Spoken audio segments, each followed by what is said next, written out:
El coronavirus está remitiendo, pero el miedo permanece.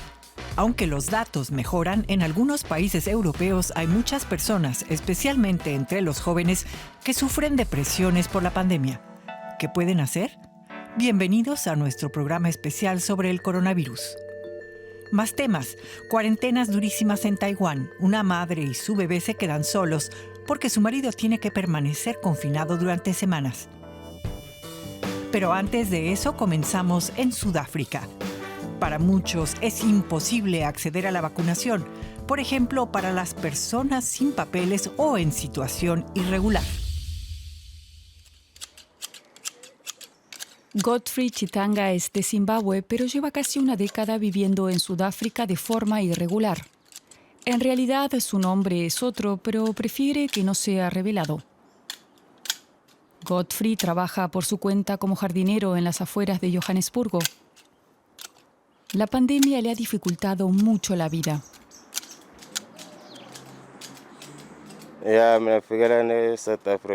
Llegué a Sudáfrica en 2013. No tengo papeles. Estoy aquí para ayudar a mi familia, pero trabajar así es cada vez más difícil, sobre todo si te quieres vacunar.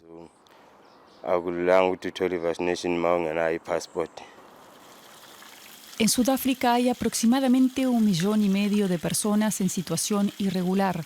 Para ellos se ha vuelto más difícil el acceso a los servicios sanitarios desde la pandemia. El gobierno ha restringido mucho su acceso a las personas sin papeles. Esta decisión ha dejado a gran parte de la población en Sudáfrica sin poder vacunarse. Por eso, la Universidad de Pretoria, situada en la poblada provincia de Gauteng, está realizando una campaña de vacunación anónima. Aquí no se hacen preguntas incómodas, por ejemplo, sobre el permiso de residencia. Vacunamos sobre todo a personas que están en situación irregular porque para ellas es muy difícil el acceso a la vacunación. Tratamos de inmunizar a todas las que podemos. Es muy importante para poder controlar el coronavirus. Aquí puede venir cualquiera para vacunarse. A nadie le interesa si tiene papeles o no.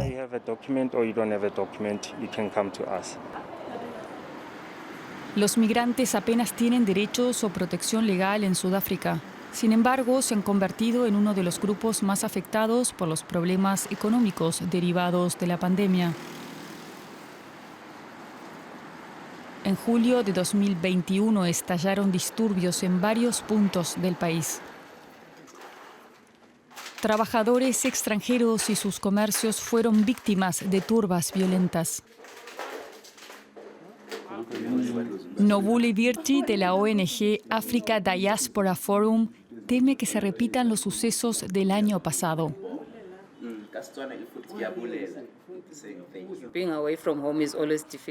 El simple hecho de estar lejos de casa es ya difícil de por sí, pero la pandemia lo ha vuelto todo aún más difícil.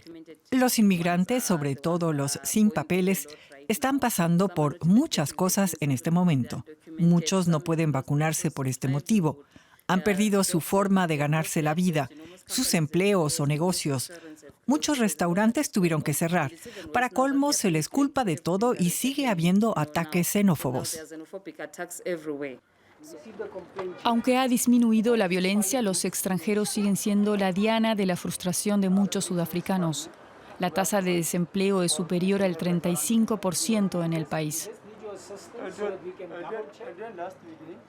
Los partidos tratan de sacar rédito político del descontento. Apremian a los migrantes a salir del país o a regularizar su situación. Hay políticos como los de la Alianza Patriótica que incluso realizan controles informales en comercios llevados por extranjeros, con la excusa de velar por los ciudadanos.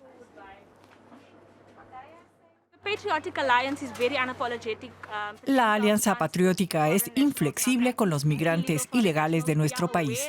Sabemos que los pequeños talleres y comercios están regentados por extranjeros, así que comprobamos si lo hacen de forma adecuada o si venden productos caducados a nuestros ciudadanos. Tenemos una responsabilidad adquirida y por eso estamos aquí. Godfrey Chitanga espera que la situación mejore cuando Sudáfrica se recupere de la crisis que arrastra por la pandemia. Todo se volvió más difícil con el coronavirus. Apenas queda trabajo y no puedo enviar dinero a mi familia. Aún así, me alegro de haberme podido vacunar. Por lo menos, así no enfermaré y no me quedaré sin poder trabajar del todo. Aún así, no sabe cuándo podrá volver a ayudar a su familia. El galopante desempleo y el estancamiento de la economía que atraviesa Sudáfrica plantean un escenario cargado de incertidumbre.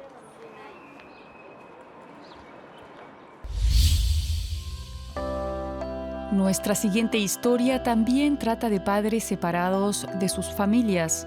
En Taiwán, las medidas sanitarias siguen marcando la vida cotidiana. Y si papá no solo se va a trabajar, sino que además está constantemente en cuarentena, ¿quién se ocupa de los niños?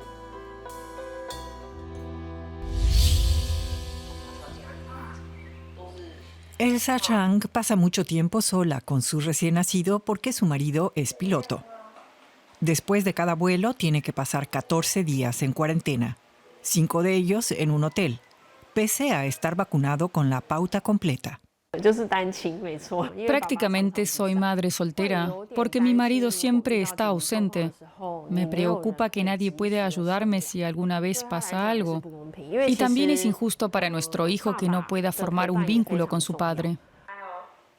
El hotel de cuarentena donde se aloja Michael Wu está a 20 minutos de distancia, pero el contacto con su familia se limita al celular. La mayor parte del año pasado estuvo en el aire o aislado. No pudo acompañar a su mujer en los exámenes prenatales y ahora se pierde el desarrollo del hijo común.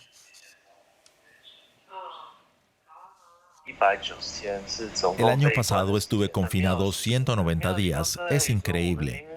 No hemos hecho nada, pero nos tratan como prisioneros. Solo porque salimos del país, el gobierno piensa que estamos contaminados y que tienen que encerrarnos. Psicológicamente estoy devastado. Al inicio de la pandemia, Taiwán fue muy elogiada. El país no dudó en cerrar sus fronteras e impuso una cuarentena de 14 días a todos los que llegaban. Así logró limitar el número de infecciones y muertes. Pero ahora la isla podría convertirse en víctima de su temprano éxito. Mientras el mundo se reabre, Taiwán se esfuerza por poner fin a su estrategia de COVID-0, con más del 74% de la población vacunada. Los expertos en salud dicen que en Taiwán la gente lleva ya demasiado tiempo con la mentalidad de COVID-0 y no tolerarían un brote. A finales de año hay elecciones locales, pero el gobierno tiene pocos incentivos para abrir, pues la opinión pública sigue viendo en el virus un peligro.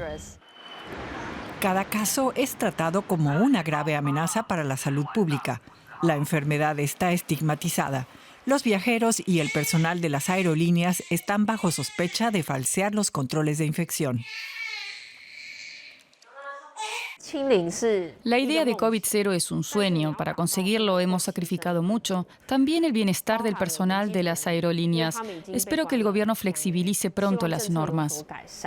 En el tercer año de pandemia sigue sin haber indicios de que se vayan a abrir las fronteras o a relajar las restricciones en Taiwán. El gobierno taiwanés ha tenido bastante éxito con sus medidas anti-COVID en comparación con la mayoría de los países. En todo el mundo, al menos 5.800.000 personas han muerto a causa de la COVID-19. El virus sigue siendo una grave amenaza para la vida de mucha gente, por ejemplo, para aquellos con enfermedades previas.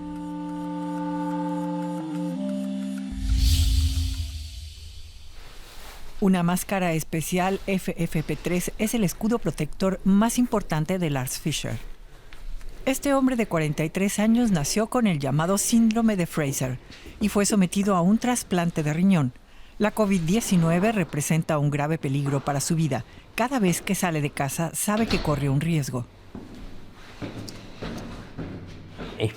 Mientras que yo estoy siempre obligado a tener suerte, al virus le basta con tener suerte una sola vez. Pienso en los hospitales llenos en que no podría recibir la atención adecuada ni visitas. Pienso en qué pasaría si enfermo de gravedad. Son cosas que inevitablemente me pasan por la mente. La vacuna no despliega en él todo su efecto. Desde el trasplante de riñón, Lars Fischer toma diariamente medicación inmunosupresora para evitar que su cuerpo rechace el nuevo órgano. Después de las 2 primeras vacunas, había desarrollado muy pocos anticuerpos, insuficientes para protegerme. Ahora, después de 4 dosis, aún no he obtenido resultados.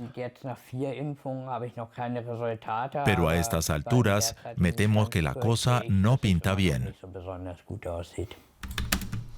Lars Fischer sabe que en comparación con muchas otras personas con discapacidad, hasta ahora ha pasado la pandemia relativamente bien, algo que se debe también a su profesión. Es periodista científico especializado en enfermedades infecciosas y en los últimos 2 años ha podido aplicar sus conocimientos a sí mismo. Profesionalmente ha sido una fase muy interesante para mí, porque yo era uno de los pocos periodistas en Alemania que realmente sabía algo sobre pandemias. Eso me ha mantenido muy interesado y, al fin y al cabo, también es lo que me ha dado fuerza.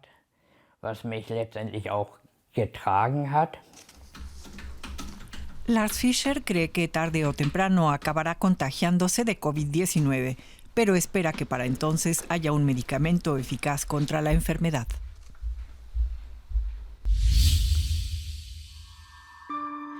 Lars Fischer correría menos riesgos si más personas en Alemania se hubieran vacunado, pero el pinchazo es una decisión personal. En Alemania y en muchos otros países democráticos, la vacunación obligatoria es una cuestión polémica. No es el caso de las Comoras. En ese archipiélago del sur de África, la vacunación es obligatoria por decreto presidencial.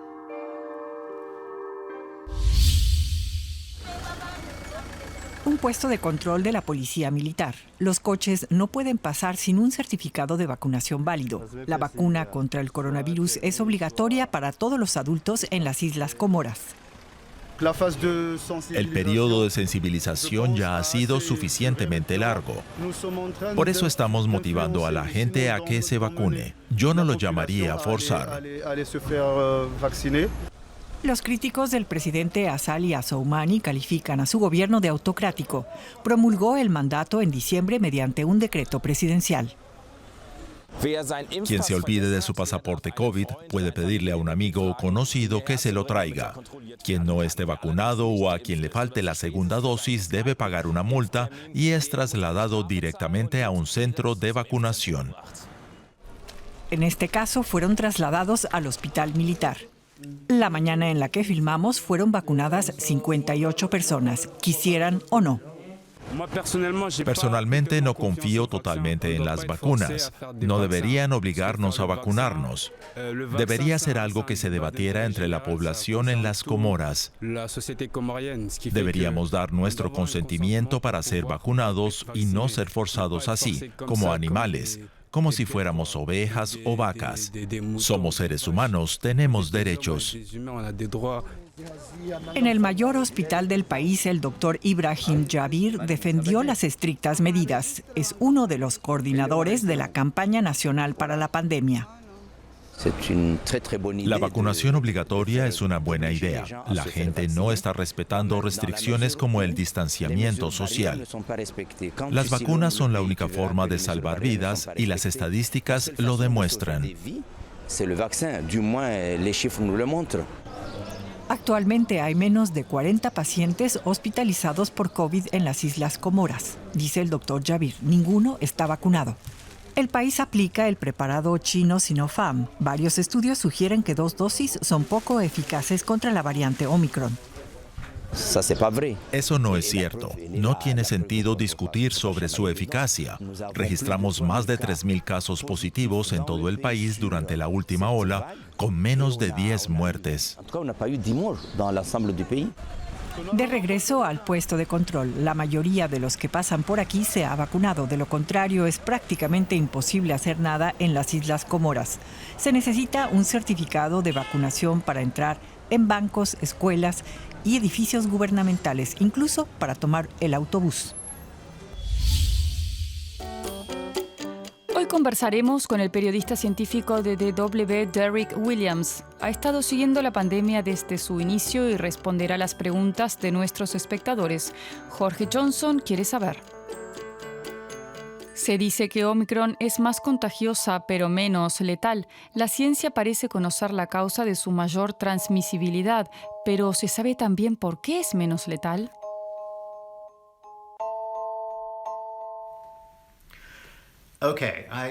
He leído una gran cantidad de información al respecto y es complicado. Como dices, hay dos cosas que se han anunciado a bombo y platillo sobre la variante Omicron por parte de los expertos y la prensa. Lo primero es que es más transmisible. Y lo segundo es que la enfermedad es menos grave. La primera parte es más fácil de explicar. Existe un consenso de que al igualarse otros factores, una variante que sea mejor que las demás en su propagación acabará por sustituirlas. Así como Alfa reemplazó a la primera versión del virus, Delta reemplazó a Alfa y Omicron reemplazó a Delta. Pero los expertos difieren sobre si la disminución de la virulencia es inevitable. O dicho de otro modo, muchos científicos dicen que la variante Omicron no estaba destinada a ser menos severa. Por suerte sí lo es, y existen muchas hipótesis de por qué es así. Una de ellas es cómo Omicron infecta exactamente las células. Muchos estudios con animales revelan que aunque la variante es muy eficaz para infectar células de las vías respiratorias superiores, parece serlo mucho menos para las células pulmonares. Si eso es verdad, según esta hipótesis, la variante es menos letal, ya que variantes anteriores solían atacar los pulmones y causar neumonía o una respuesta autoinmune descontrolada, lo cual es peligroso sobre todo para los ancianos. Pero cada vez más científicos piensan que la mayor razón por la cual Omicron causa menos daño tiene menos que ver con estas propiedades del virus y más con nosotros. En términos epidemiológicos, la humanidad se encuentra en un lugar muy distinto que al inicio de la pandemia. El virus tenía el camino libre porque nadie lo había tenido. Al cabo de 2 años, cientos de millones de personas se han contagiado en todo el mundo y miles de millones se han vacunado.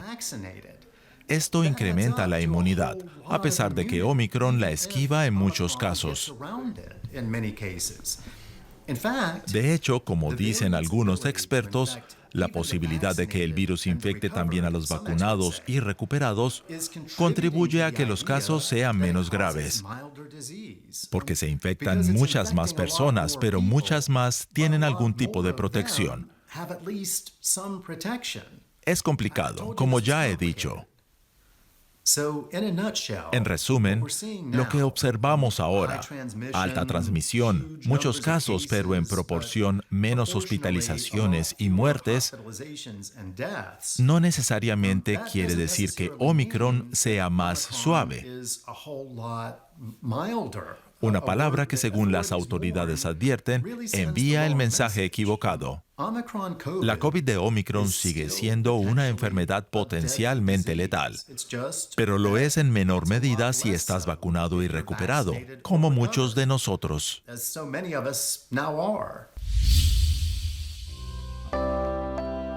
Pero aunque quizás pronto el coronavirus deje de ser grave, la pandemia ha dejado profundas cicatrices en cada uno de nosotros.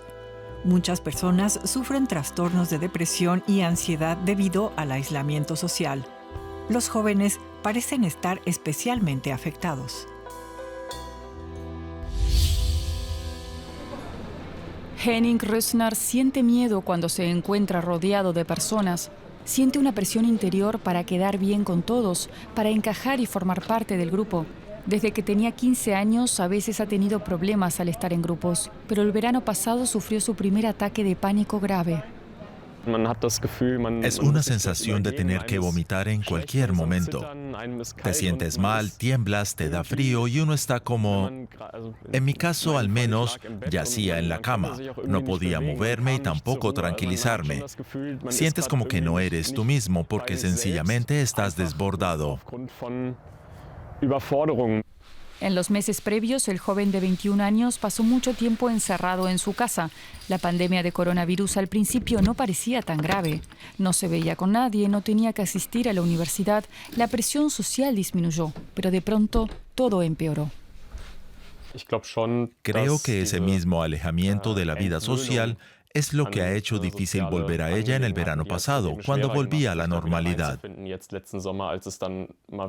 Por eso creo que las crisis nerviosas eran peor que antes. A Henning le sucedía lo mismo que a muchos otros jóvenes. Pasaba mucho tiempo en casa mientras en las redes sociales veía un mundo aparentemente perfecto. El aislamiento tiene consecuencias. En Alemania la cifra de jóvenes con síntomas de depresión ha aumentado significativamente. Al final Henning decidió pedir ayuda.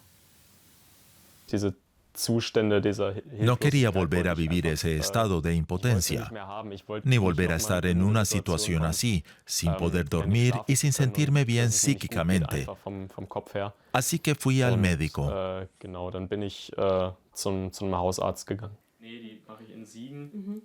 Entre tanto, Henning ha comenzado una terapia y habla abiertamente con otros sobre sus problemas.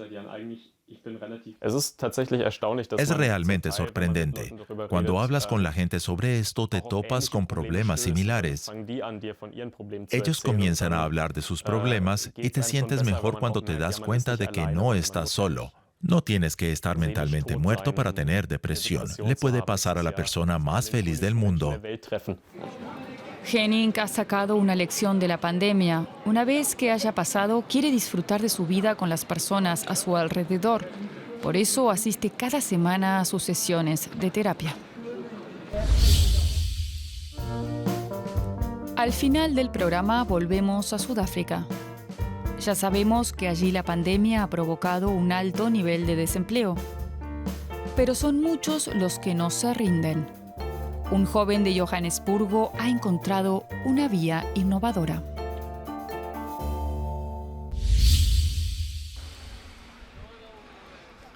A primera vista, parece una furgoneta normal. Pero el vehículo de Tijani Maluleke es algo más. Es una cocina móvil para hamburguesas, con una parrilla en la plataforma de carga. El joven sudafricano lleva las hamburguesas recién hechas a los hogares de sus clientes. A menudo también hace entregas en reuniones. Maluleke no siempre ha pasado tanto tiempo en la carretera. Antes trabajaba como mecánico, lo que le permitía vivir cómodamente. Pero llegó la pandemia y no solamente se quedó sin trabajo, sino también sin su casa en un barrio acomodado de las afueras. Ahora a veces pasa por su antiguo lugar de residencia cuando reparte hamburguesas. Me emociona estar aquí. Normalmente ahora saldría por esta entrada.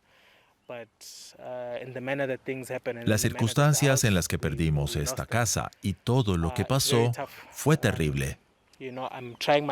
Hago lo posible para que algún día podamos vivir como antes. Maluleke no se rindió. Compró una vieja furgoneta en un desguace y la convirtió en una camioneta de hamburguesas de la que ahora está muy orgulloso. A la gente le gustan sus productos.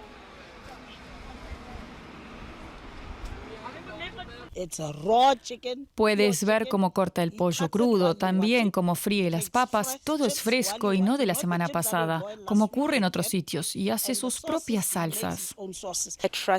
Sus hamburguesas son estupendas, también sus alitas de pollo. Si las pruebas, te encantarán. Los economistas consideran que la pandemia es una de las razones de que el desempleo en Sudáfrica continúe siendo alto. Actualmente la tasa se sitúa en un 34%. El desempleo masivo supone un doble problema para Sudáfrica, porque incluso los que trabajan no contribuyen lo suficiente al crecimiento. El COVID-19 ha intensificado el problema. Los puestos de trabajo perdidos en la pandemia no volverán. A pesar de todo, para Maluleke rendirse no es una opción. Mi visión no necesariamente es un restaurante, sino una cadena de furgonetas con comida a domicilio. Quizás con otros socios, probablemente sea más fácil que alquilar un local.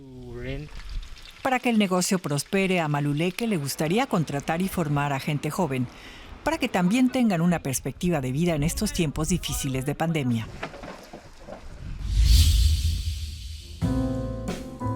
Gracias por su atención y hasta la próxima. Que estén bien y cuídense.